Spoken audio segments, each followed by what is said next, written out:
Welcome to our study of Unit 4, Genetics.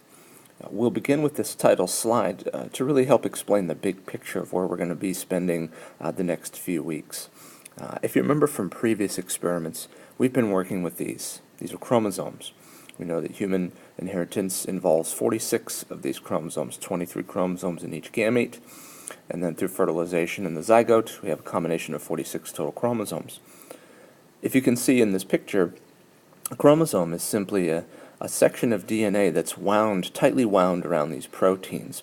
If we were to lengthen that DNA and stretch it out, we could see it's a very long molecule made up of a chemical called DNA. And that DNA can be arbitrarily split into smaller sections of this ladder-like structure called a gene. And these genes are what we're going to be spending a great portion of time in this unit looking at, the patterns of inheritance and how these genes can be expressed to form a number of traits that we inherit as organisms. So let's get started. Before we spend some time looking at the process of inheriting certain genes that determine traits, we really need to understand a concept referred to as probability. Probability is a math concept that will help us make those patterns and predictions of which organisms are going to inherit particular traits. By definition, we see here that the likelihood that a particular event will happen in the future. And this particular event we're talking about is the inheritance of particular traits, such as the color of your eyes or the color of your hair. By definition, the probability of a certain event is the number of correct events divided by the total number of possibilities. Using that definition, the best way we can teach this is through an example. Many people are familiar with playing cards. We know that there are 52 cards in a deck, divided into 4 suits. One of the examples we can use is selecting a particular card from the deck. The first question is, what would be the probability of selecting a spade? So if we look at that equation, the probability of x, P of x, is equal to the total number of correct events. Now there are 13 spades in a deck, 2 through 10, the jack, queen, king, and ace. So we see here the fraction is 13 over 52. 13 total possibilities divided by the number, 13 correct events divided by the total number of possibilities. If we were to simplify that fraction, we know that 13 goes into 52 4 times and into itself once. So the fraction here is 1/4, or if we were to change that into a percent, we know that 25% of the time, using a random selection of cards, we would end up with a spade. For a particular card, the ace of spades, going back to the definition, we know that there is only really one correct event out of those 52 possibilities. That ends up reducing to 1.9 or close to 2% probability. Fairly unlikely, but still has the chance of occurring. Once we have an understanding of the laws of probability, we're going to be putting that into practice sometime later. I want to next introduce you to the big picture. For the next few weeks, we'll be spending some time on this statement in red letters here. The statement begins with the molecule of DNA, and the arrow indicates there's a process where DNA is forming a molecule called RNA. In turn, the RNA is used to build a particular protein, and ultimately that protein will produce a particular trait in an organism. Again, the color of the hair, the color of the eyes, or any number of certain characteristics. In order for that to take place, there's a set of vocab terms we're going to use to refer to those items in this process. Number one is called a gene. From the example here, a gene is a section of DNA on a chromosome that contains instructions to make proteins. Now notice the chromosome term is in blue. That's something that we had picked up from our last unit. We know that these genes are made of DNA, are found on chromosomes, and chromosomes are what we inherit from our parents.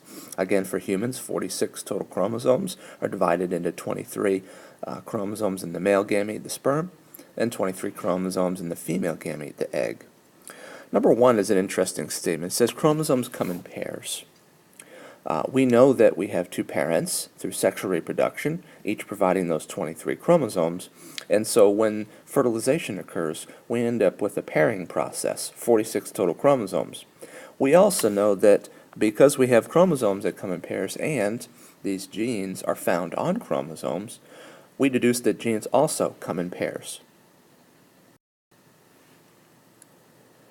With our understanding now of DNA and the makeup of chromosomes, we can see on this particular slide, we want to answer these questions that are presented to us. Human body cells have a blank number of chromosomes. Now, it does mention humans and body cell, so we can input the numbers 46 on that line, 46 total chromosomes. While gametes, which are produced through a process called meiosis, have 23 chromosomes. And if you can see on the right here, we have half of our DNA, these 23 chromosomes.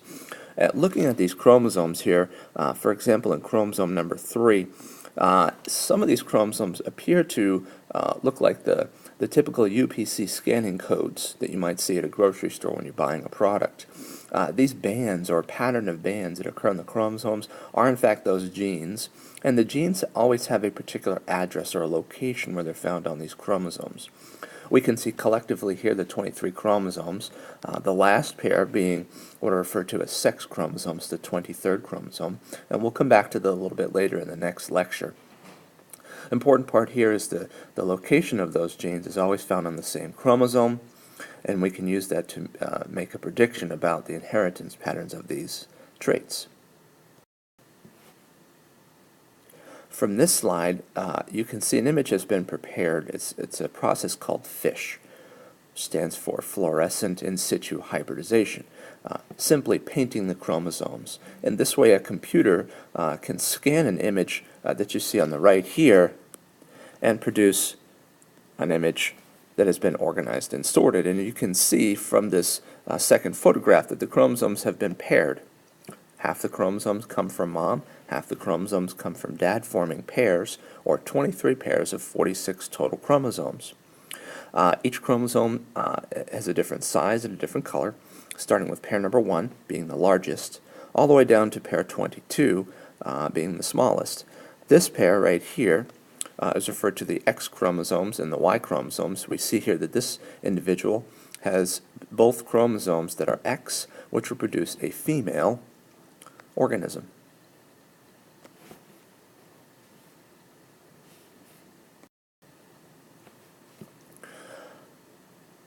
Based on that last slide, we saw that those 46 total chromosomes are inherited from our parents, one set of chromosomes from each parent. What is interesting about the genes that are found on those chromosomes is that oftentimes there's different forms of a gene, referring to different types of traits, hair color, eye color, height, and so forth. We refer to those specific forms of a gene as an allele. And you can see here the hair color gene example, black, brown, blonde. Those are all typical hair colors that we see, and I threw in an extra one here, pink.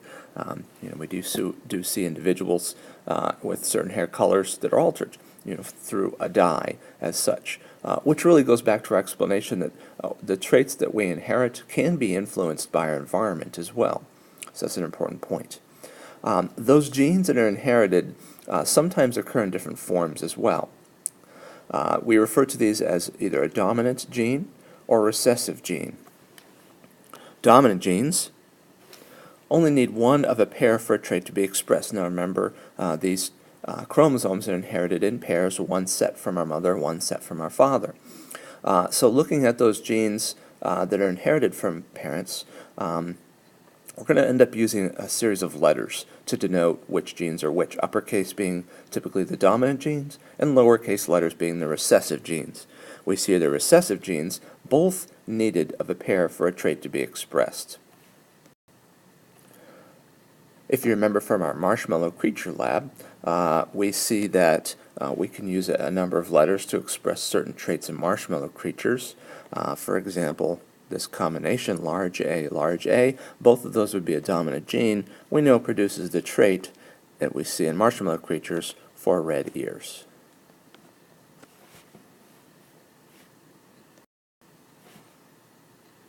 With that understanding of how genes are inherited on pairs of chromosomes, we have another set of vocabulary terms that refer to the combinations of those letters that are inherited and what those letters produce as far as a physical trait.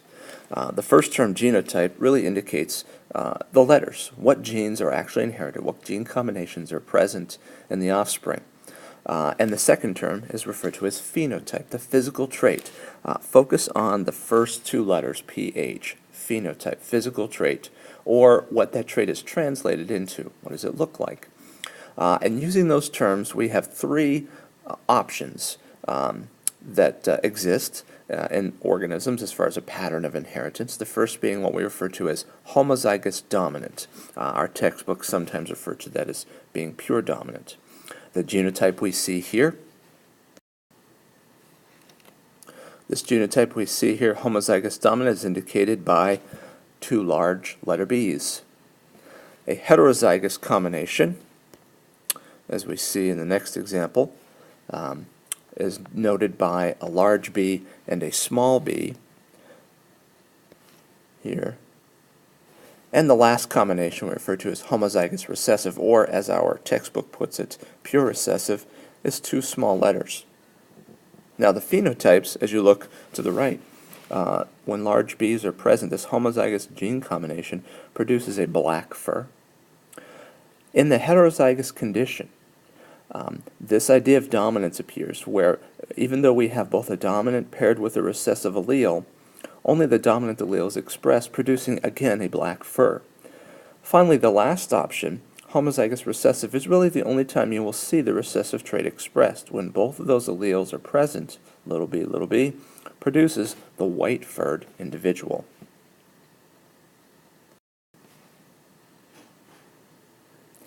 As mentioned before, with the inheritance patterns of these genes that are found on chromosomes, we see here another set of chromosomes in a particular gamete, and that banding pattern that we refer to is called a locus. Each chromosome has a particular locus, or the location of a gene. As we saw in one of the previous slides, we have, again, some more vocabulary to review as far as the names of some of these chromosomes that are inherited in this particular gamete. Pairs 1 through 22 are referred to as autosomes, the first 22 pairs. The last pair of chromosomes, as we referred to before, are referred to as sex chromosomes. Now, there are two variants to this. There's an X chromosome and a Y chromosome. For individuals that inherit both copies of the chromosome that are going to be X,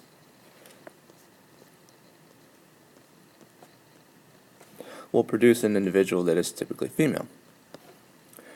And in the case here, we see that this individual inherited not only an X but also a Y, would indicate a male organism.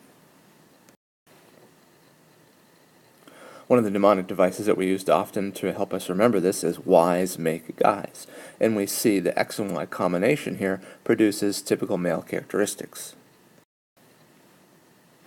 In one of the labs that we'll be completing later in this unit, we're going to be looking at the rates or probabilities of inheriting an XX or an XY genotype, and how that works to help determine the gender of our offspring.